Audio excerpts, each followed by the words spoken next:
Ganito kadami ng mga tao ngayon para sa darating na Chinese New Year sa Binondo, Manila. Ito po yung Year of the Fire Horse. Expect vibrant red and orange team through the district. Kaya makita mo to ngayon sa Quintin Paredes. Ang dami ng mga dragon at itong mga bagong lanterns. So pasyalan natin tong Ompin, isa sa dinadayong lugar ngayon sa Binondo, Manila. Hi guys, so ito na yung preparation ng Chinese New Year. Yan sa Jones Bridge yung kanyang guys, yung lightning. Chinese New Year, yun oh. Grabe, ang ganda dito oh. Itong February 17. So 16 pala, ito na yung preparation no. Ang daming mga lanterns, saka mga LED screen dito oh.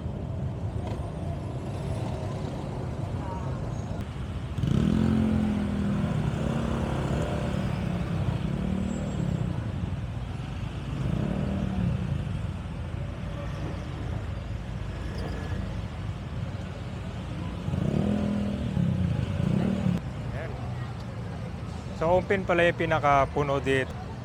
Tapos Binondo Church. So maganda ito guys, mag-parking kayo sa malalayo na or punta kayo na mas maaga dito. Kasi punuan yung parking eh.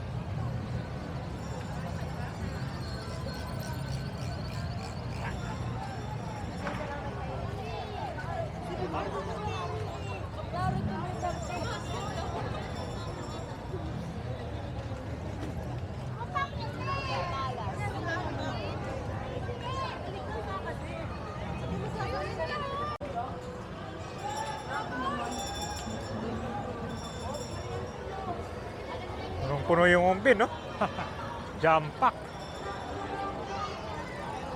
Nakapwesto rin kasi yung mga vendor dito sa gitna eh. Ay, may mga tinda rin dito mga kana. Mga items.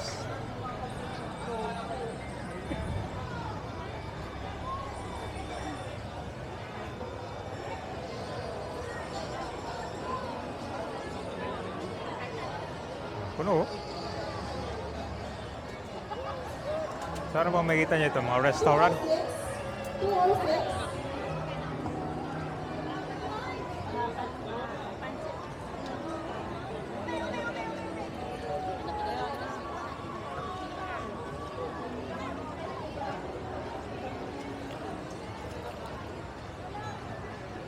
Chinese deli. Bago to ah. So dito guys, buti na makadaan yung mga sakyan. Mas masarap naman.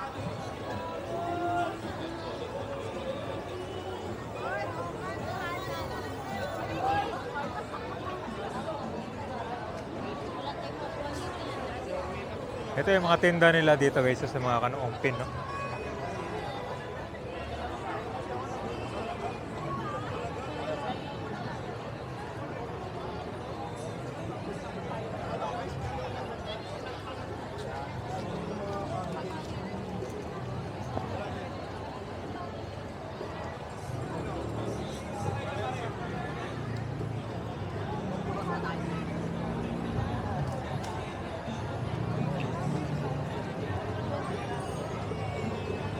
Pulang-pula dito ngayon ah.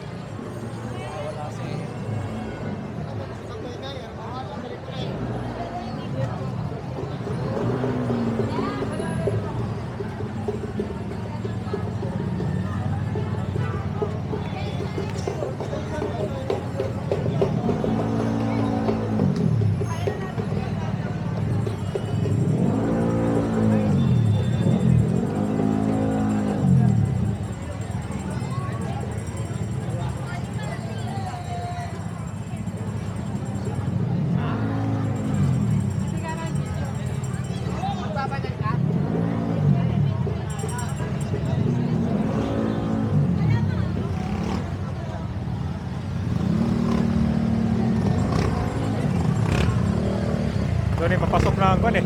Ang pin, no?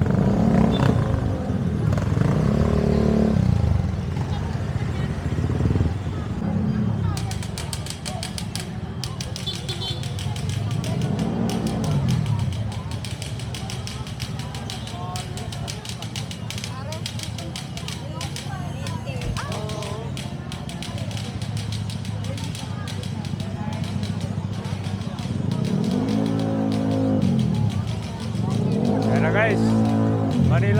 Chinatown. Grabe, jump pack oh.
Pare, pasuduan na lang sa kuya mo dyan sa meron. Wala pa na.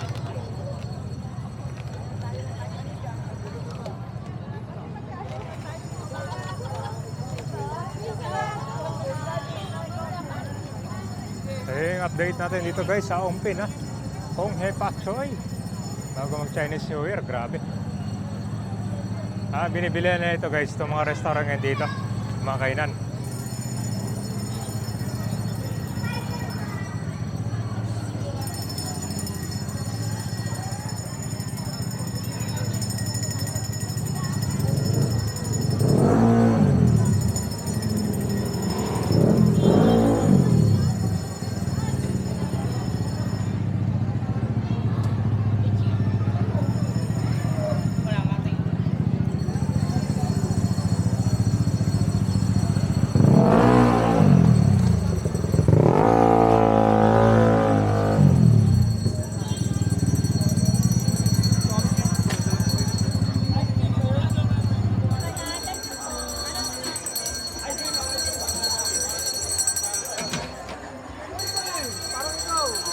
Mga iba't ibang restaurant dito na Chinese.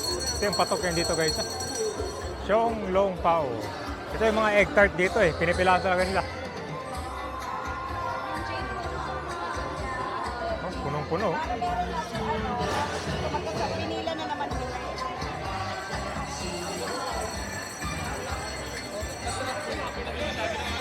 Pinipilahan, no? Okay na.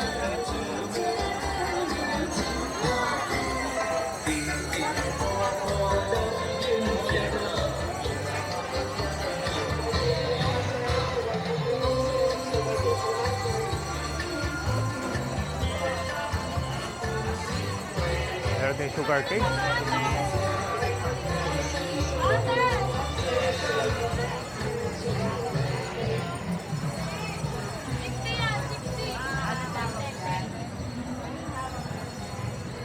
Ano naman to?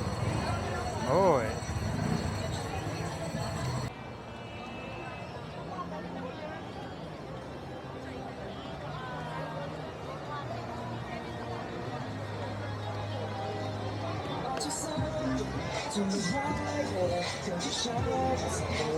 Parang umaga na